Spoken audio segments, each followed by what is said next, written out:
So I know a lot of people are still on the fence about returning to play the classic legacy version of World of Warcraft. You're probably wondering, is it too late to start playing? What version should I play? And has the game been ruined by bots, gold selling and other illicit practices? Well, today I'm going to answer all of your questions.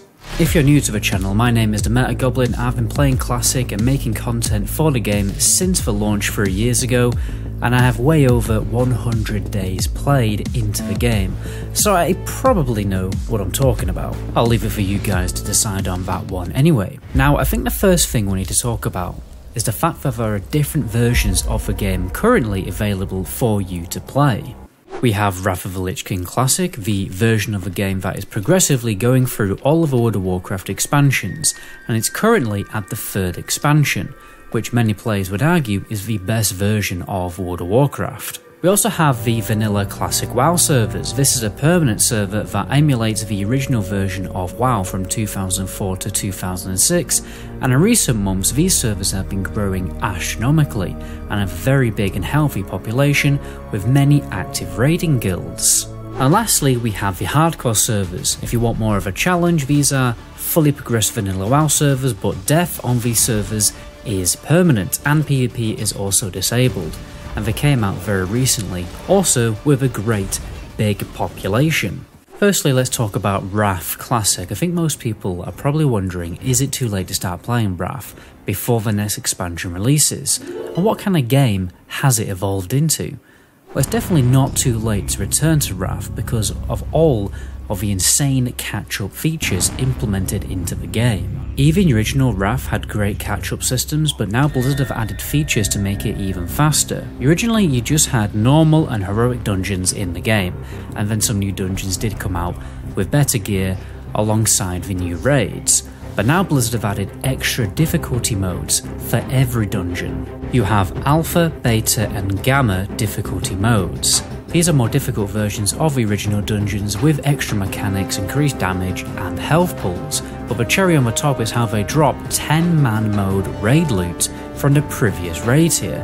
So now it's ridiculously easy to get geared up for raiding on a fresh character, especially now as 10-man raids drop 25-man loot, 25-man version drops more loot than usual, and you can also farm a new currency in the game called Sidereal Essences to purchase powerful weapons and trinkets from raids. Honestly, you will get geared up faster than somebody doing the keto diet telling you that they do the keto diet. With Dungeon Finder coming very soon, leveling and gearing will be even faster. Now is a great time to jump into the game. Even if you're watching this 2 months after it has been uploaded, it's probably still not too late.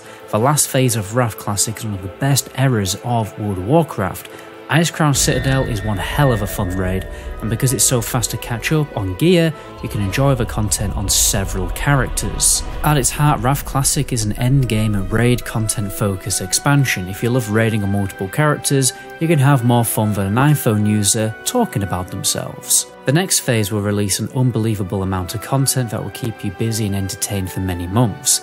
Taking the Lich King down on 25-man heroic is no easy feat. The average Classic guild will be progressing on it for a while. It wouldn't surprise me if ICC lasts longer than any phase we've experienced in Classic so far. By the way guys, if you do end up raiding in Raph Classic, I do actually have a guide on all the best weak auras for every single class in the game that will help you massively improve your raid performance. All you gotta do is subscribe to the channel and check out my subscriber only trailer. But honestly, it isn't all flowers and sunshine. There are definitely some problems with Raph that you should be aware of.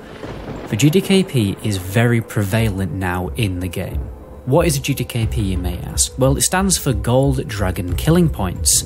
Basically, you do the raid in a group, and when loot drops, people bid in-game gold for the loot, rather than rolling on it.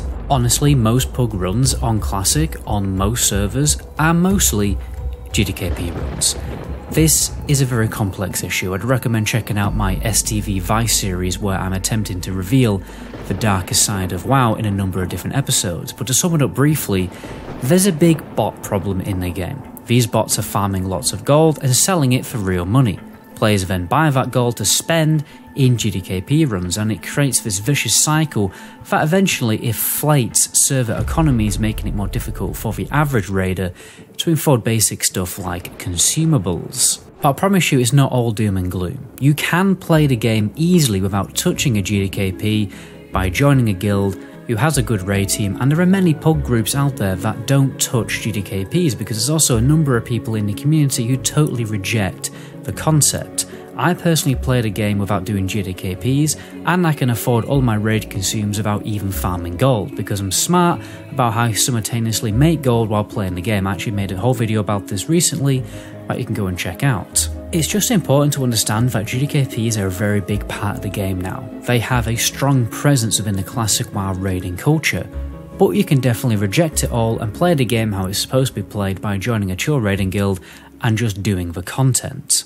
And unfortunately, this GDKP culture does extend to the vanilla classic era servers, although it isn't as bad, but it's still pretty bad.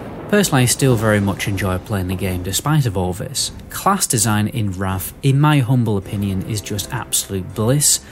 Most irritating elements of class design are no longer an issue, specs feel unique compared to one another, and the rotations on the most part are engaging and fun to play. No matter what you choose to play in Raph, it's going to be viable and entertaining. As an example, the days of classes like a paladin only being able to perform one role are definitely over. Now, the vanilla servers, also known as classic era servers, are definitely a different kettle of fish.